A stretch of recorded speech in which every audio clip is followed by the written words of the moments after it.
Alright, so at the end of my last video, I asked you all whether Venom actually loved Eddie or whether it was just survival. And honestly, I don't think those two things are different.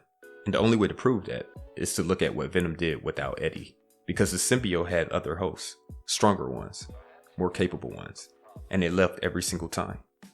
And the real question is why? Let's get into it. So part 1 was the origin. Two broken things, a disgraced journalist and a rejected alien, finding each other in the same church at the same time. Neither one had anywhere else to go, and they became something neither one couldn't have been alone. But the symbiote bonded multiple times, with multiple hosts, 3 other people after Eddie, and each one revealed something the bond actually was and wasn't.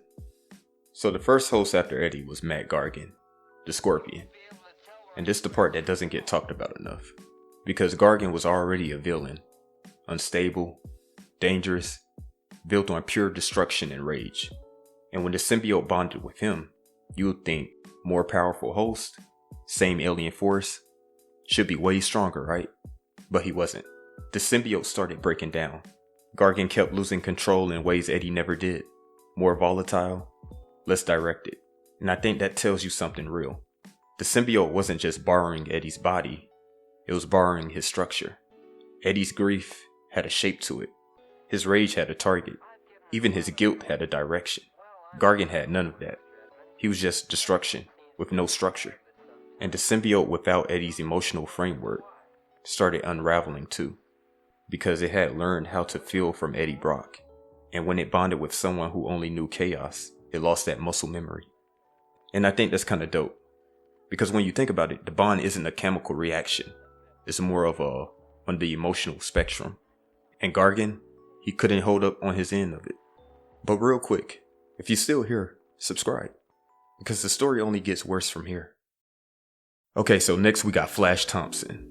This is the one I was looking forward to talking about, because this complicates everything. Flash was Peter Parker's high school bully, already kinda ironic. But he enlisted in the United States military, went to Iraq, and lost both his legs protecting the men in his squad. The military brought him in for Project Rebirth 2.0, which consisted of bonding him with the Venom symbiote for 48 hours at a time, no longer than that, or the symbiote would start absorbing his identity. And Flash was incredible at it.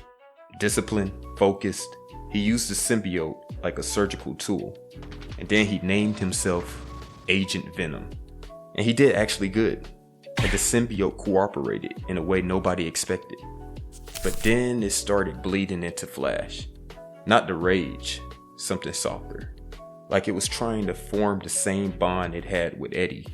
And Flash kept pulling back, kept enforcing the 48-hour limit, kept treating it like a weapon. And eventually, the symbiote left him. That's something to think about, because Flash was everything the symbiote should theoretically want to be. Purpose-driven, disciplined, trying to do good. But the symbiote doesn't want discipline, it wants connection. And Flash wouldn't let that happen, couldn't afford to. So it moved on. The symbiote went from a broken journalist who needed it to a disciplined soldier who used it. And it chose the one who needed it. And that's just loyalty. Okay, last one we have a sleeper pick of mine, Dylan Brock. Now, before we continue, let me get you guys caught up to speed. Dylan Brock is the son of Eddie Brock and Anne Wayne, mixed in with the Venom symbiote. See, there was a point in time where Anne Wayne was dying, and in order to save her, Eddie Brock transferred the Venom symbiote over to her, and she became Venom. Now, during that time, her DNA was mixed in with the Venom symbiote's DNA, and then boom, you have Dylan Brock. Let's continue. Now, Dylan Brock grew up with the ability to control symbiotes, weaken them, and override them without understanding why. See, after Eddie's sacrifice against Noel at the end of part 1, the symbiote came to Dylan and he became Venom. He didn't ask for it, didn't walk into church, it found him because it was already in his blood. The burden passed down, and now Dylan is trying to figure out who he is underneath what his father left him. That's the most relatable Venom story nobody's talking about, because sometimes what gets inherited isn't strength, it's the weight. So, back to that question. Did Venom love Eddie, or was it survival? See, after Gargan, after Flash, after Dylan, I think for something that started out as pure instinct, love and survival are kind of the same thing.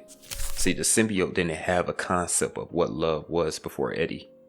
It had dependency, which I guess is a version of love, depending on who you ask.